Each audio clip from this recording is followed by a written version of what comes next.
Can you believe that we reached the end? Well, at least the end for now, right? Just listening to myself. This is actually the first time I ever went back and listened to episodes that I've recorded. And it's interesting because I also was very selective about which stories I chose to share on this project. Mind you, it's only volume 1, so I have plenty of stories to share and more projects to release later this year. But I was very intentional about the stories that I chose to share. And I was also intentional about the stories that I chose not to share. And especially when it came to situations that I felt like I had already shed a lot of light on.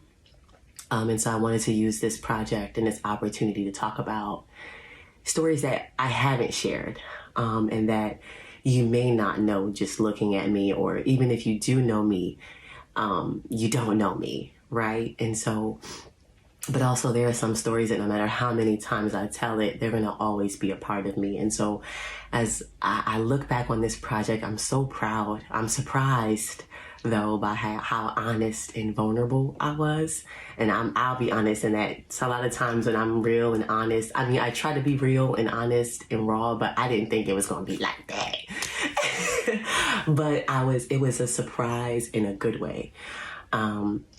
And just, I was like trying to figure out what does closing look like? How do you put a bow on something that's still so unfinished? And I was just reflecting on my story, and I couldn't help but again to go back. And again, if you've been following me for a while, or you've listened to previous podcasts, or you follow me on social media, you may have heard this story before.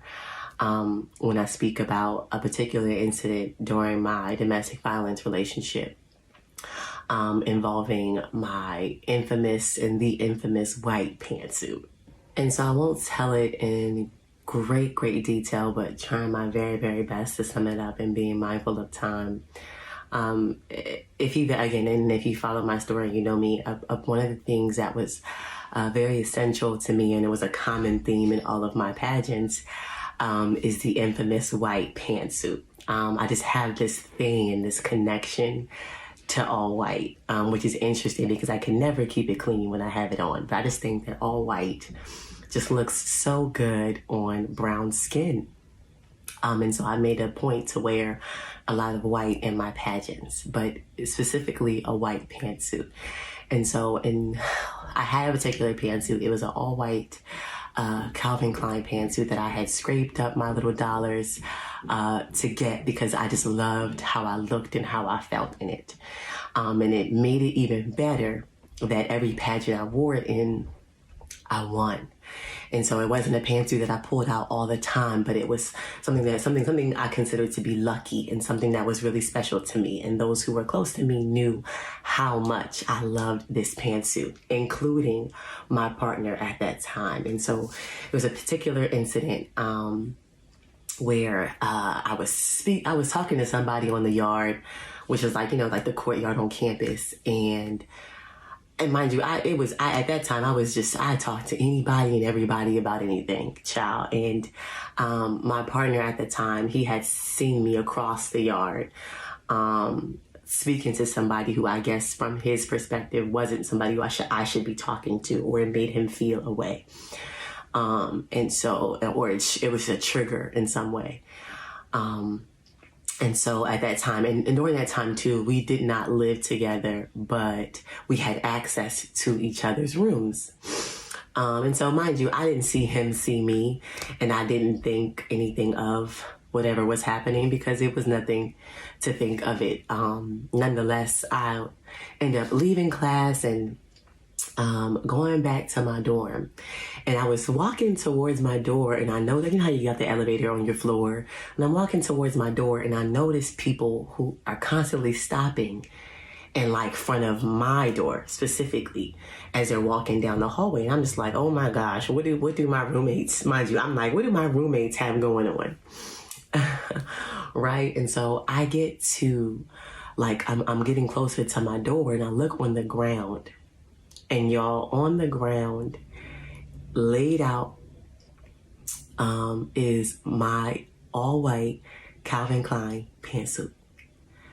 But the only thing is that it was not my all-white Calvin Klein pantsuit, because someone had basically taken all the condiments on the side of the refrigerator and they had squirted it all over the pantsuit. So it had mustard, relish, grenadine, ketchup, like just anything, sriracha, anything that you can think of. Hot sauce was all, it covered my pantsuit.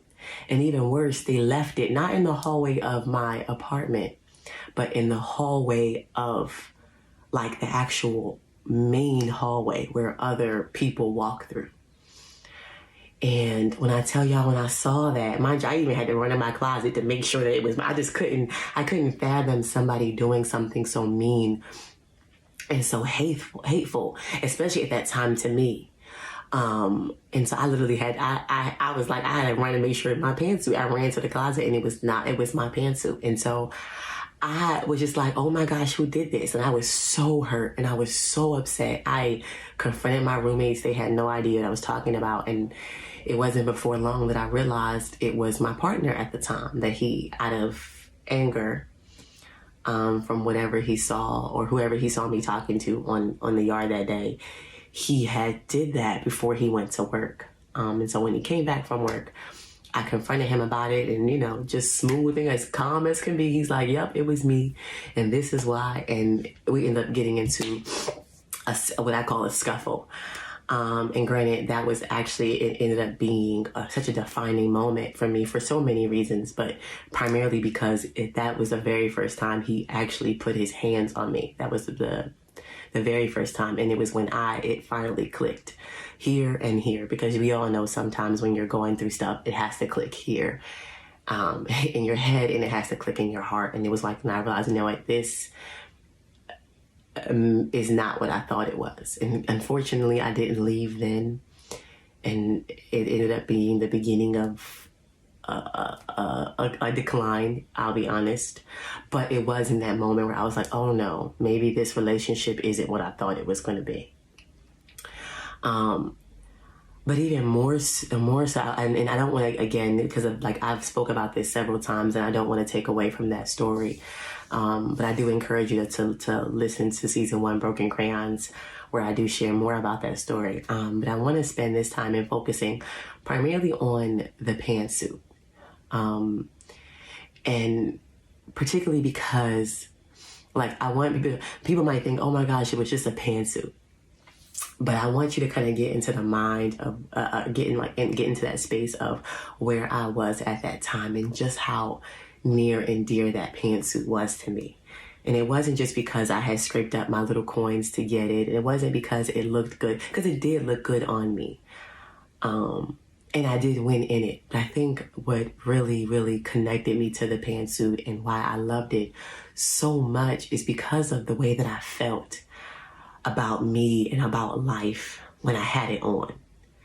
Like, y'all, when I would put that pantsuit, even before I got on any kind of stage, even before I won anything, it was when I put the pantsuit on, just how, yes, beautiful and powerful and strong and just like a boss that I felt when I had this pantsuit on. And maybe for you it isn't a pantsuit, and maybe it isn't all white, but you ever have just something that, you know, that just makes you feel like you just it, okay? Like you just that blank, fill in the blank, right? And that was that pantsuit for me. And it's so interesting because fast forward to like modern day me, one of my favorite TV shows. So I love watching crime and like mafia stuff. And one of my favorite shows is Queen of the South. And it's so interesting because I love me some Teresita, right? Because the main character, Teresa, she has like an alter ego. And her and that show, and the alter ego of hers is her in an all white pantsuit. And it's so interesting because when I think about me and my all white pantsuit, that is like one of my alter egos. Now, the difference is between the two of us is that Teresita only got one. I feel like I got multiple me's all up and through here. I call them me, myself, and I. Like, because I always feel like it's like that internal battle between the old me, the current me, and the future me. And the current me is always trying to juggle bits and pieces of both, right? And then I'm running from an old version of me, but also running towards a new version of me. And sometimes the new version of me is super critical about the growth that hasn't happened yet. And then sometimes the old me is really critical about how much I've changed, right? And that present me is kind of juggling all of them. And so it's interesting that when I sing this show, I was like, oh my gosh, that is me. And that is how that pantsuit is to me. That when I put it on, it represents like the Michelle Obama version of me, the me that I aspire to be. And the me that I aspire for others to see. And so if you can think about, mind you, put all of that into a pantsuit, that's what that pantsuit was to me. And so when I seen it laid out like that, to see it laid out and just to see all the stuff on it and to see it so ruined, when I tell you my heart broke, my heart just broke. And not because I felt like the pantsuit was gone, because it was gone. I can't tell you how many times I tried to wash it and soak it. I was on YouTube looking at all of I used soda water, any club soda, anything I can think of, salt, vinegar. But there were just certain stains, especially like those red stains. There were just certain stains, that you couldn't get off of the pantsuit. And so I knew it was ruined. And so no matter how much I tried to wash it, and get it dry cleaned, I went to different places. It just wasn't happening. I even tried to replace it and buy a new one, but the new one that I bought just didn't give me the same feel and the vibe that I got from that very first one, my lucky one. And so even after that, I did end up staying with him even after that, and I should have left. And I don't believe in beating yourself up, and I do it. I still struggle with it to this day, but I'm learning to have more grace for myself, because it's not always as easy as we make it seem, right? This idea of changing and evolving and doing better, right? And how, sometimes you can know better to do better, but you still have to also want to do better and be ready to do better and all those things. And so I stayed with him, but I always felt like when that pantsuit was gone, it was also like he took a piece of me. Even after that relationship, even after I did end up, I talk about this in the project, but even after I did end up leaving that relationship, I still always felt like he robbed me of that pantsuit.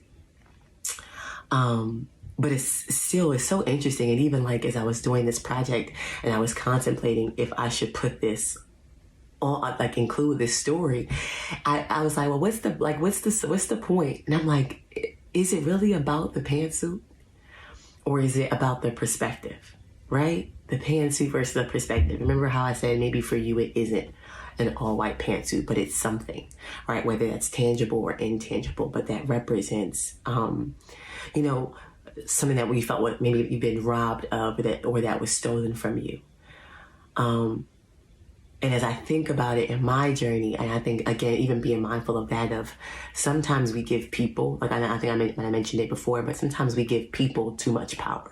Sometimes we give Satan too much power and we give people too much power, right? And that, so even the fact that I thought that he could take something from me was wrong. I didn't know it then, but as I'm learning to retell stories now, I learned that I was wrong in that it wasn't about the pantsuit, but it had everything to do with my spirit, my freedom, my innocence, my purity, like what that pantsuit represented.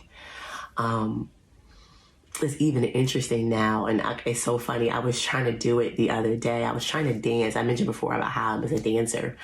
And so I was listening to a song came on that I loved and I remember performing to once. And so I called myself trying to reenact the performance, and I was like, ooh, my body doesn't do what it used to. But it made me think about, wow, I remember in that season, that was also the season and the time in which, I stopped dancing. Like up until that point, I had been dancing, whether that been dancing, for my own personal, like finding spaces on campus just to dance as a workout, and just for myself, whether it was performing, having it as a part of my pageants, being a part of dance teams, like that had always been a part of my life. But in that season, I was so miserable and I was so unhappy. It was like I was not only robbed of my spirit, but I was robbed of my dance, And again, like the fact that I would even think that I could give, and I did, I gave someone else power to take that from me. It's just crazy. And so mind you, like, again, all of us, you can either take this in a physical or take this metaphorically, but like, I think about, just like my spiritual pantsuit, my identity, my character, like, and even for you, your identity, your character, right? The things that, we hold near and dear to us that sometimes we don't always protect, right? And when I say protect, I don't mean walls, because sometimes we can build walls when God wants us to build a gate, right? Or a fence, right? And what a gate means is that it keeps bad things and bad people out. Or I won't say bad people, because there's I don't know, it's Leary, but it keeps bad things out, but it also allows good things to come in. And so I've been a victim, and I've subjected myself to having walls up, but also I've been an open field and an open campus, and I let anybody do anything, right? And it was just, and because of that, I have had not just my physical pantsuit, and not just in that situation, but I've had multiple situations where I was robbed of my pantsuit, or someone laid my pantsuit out and they poured all kinds of stuff on it, and they left me hurt and broken and disappointed and angry and all those other feels, right? And so, and don't get me wrong, I never want to wish that on anybody, but we all have had our share of red stains and black eyes. We've all had to buy and repurchase and wash, our white pantsuits over and over again. Every time you tried to start over and you got knocked down. Every time you tried to believe in something and you tried to hold on to a dream and somebody somewhere told you it wasn't going to work. Or every time you got a no, or had a door slammed in your face, or somebody broke your heart. It's like this constant having to redo, and scrub your pantsuit. And so I know what it's like, and not only from that moment, but other moments in my life to lose your pantsuit, and to feel like someone stole your pantsuit, or they stole my spirit and stole my dance, and they stole my joy, and they stole my peace. And what I've learned is that, and it's interesting, because when I have had conversations about religion and spirituality with people, it's always like, well, Tania, if God really exists, why do good things happen or bad things happen to good people? And that is probably one of the hardest. It's like asking somebody to explain life. And I feel like it's a question that I don't have the power or the knowledge or the wherewithal to even answer. I don't think anybody does. And my life is a living testament that I don't think it picks and chooses. We all have bad things that happen to us, no matter what. And what I've learned is that while you can't prevent them from happening, you can choose to find the lessons in them, and find healthy ways to move forward and to move on. And so, what I do appreciate, and mind you, no one wants to be punched in the face, and no one wants to have their pantsuit damaged. But what I have learned, and what I have learned to do, is to be more intentional and more selective about who I share my pantsuit with.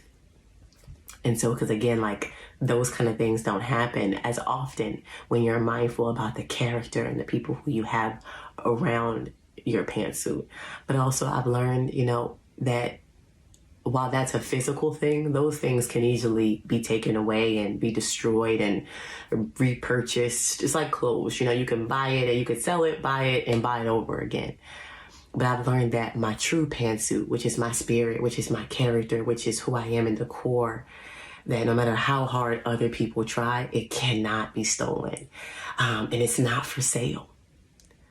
And I have had seasons where I have lost it, and I feel like I have lost my spirit, and I have lost me. And I felt like that earlier this year, which would explain the the delay in this project of it took me a while to find it back again.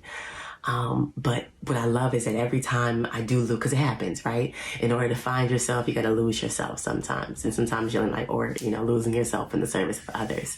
And so there have been several times in my journey, and you've heard it, of where I've lost myself. And that's why I love this project, because I show that, I am not just good and I'm not just a face, but that I'm a person and that I'm human, and that there is good and bad and ugly in all of us. And I'm not ashamed of any of it. But I think, just in those, like the moments that I've lost myself, I've also found myself. And what I love is that when I found myself, I found a better, stronger, wiser, more compassionate, more aware version of me. But also every time I found more of me, I held on to her a little bit tighter, to where I reached a point in my life where I feel like I'm holding on for dear life, and I never want to let her go, because she's just so effing amazing. And I hope that that's what this project does for people. I hope that, it wasn't about people understanding me, but I was hoping that maybe, my story in any way, if you're ever hopefully it made you laugh, it made you cry, it even made you uncomfortable. And that probably sounds weird to say, or upset. It probably sounds weird to say, because you're like, Tania, why would you want to make me uncomfortable? But I've learned that that's where growth happens. You can't be comfortable and grow at the same time. And so if I got anybody to think or to feel differently from when you started listening to when it's over, then I feel like it was effective and I did what I was supposed to do.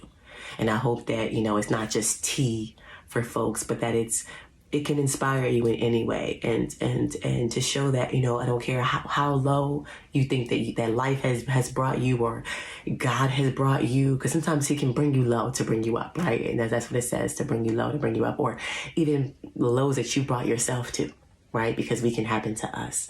I hope that it inspires you that no matter how low you go, and no matter which area you go low in, there's always space and space for redemption, and God is always there, ready to forgive, but also you can come back from it.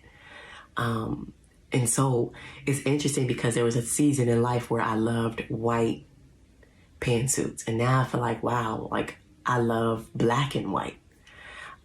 Because and you might have seen that in some of the outfits that I put together in this project.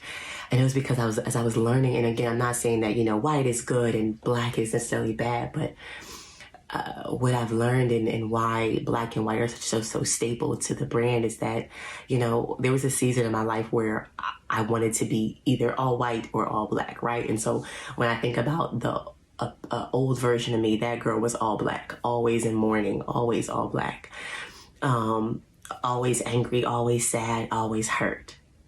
And then that future me is that white pantsuit. And so when I think about who I am as in present day, it's a juggle of both, because, it was those pits, it was those mistakes, it was those losses that made me who I am. But it's also my aspirations and the things that are great about me that make me who I am as well. And I'm both. And so when you get me, you get both.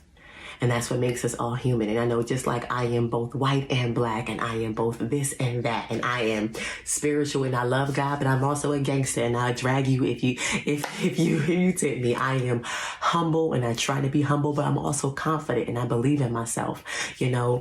I love being from the city, but also I have an attachment to being in the country, and I have those southern roots. It's like I'm both. And whenever I've tried to put myself, or I've allowed others to try to put me into one of the boxes, I end up being uncomfortable. And I've learned that it's because my comfort and where I live is in both. And that when you take me, you're taking both, and you're taking all of me. And I hope that each of you get it, if you're not already in that space, that you reach that space in your life where you're comfortable being both and all of the above, and that you surround yourself with people, and that you take advantage of opportunities, and you work in cultures, and that you're just surrounded by spaces and places and people who allow you to be that. And that when you support the brand, hopefully after this is also give you some more insight into the brand and what it means to be cool. And I know everybody has their different definitions of cool. And as you can tell from my story, whether depending on which chapter you walk in on, I have been in search of cool my whole life. And it wasn't until I got to this space of accepting me for all of my kinks and coils and quirks and things that make me weird and make me different, that I realized that this whole time when I was searching for cool, I was really searching for me.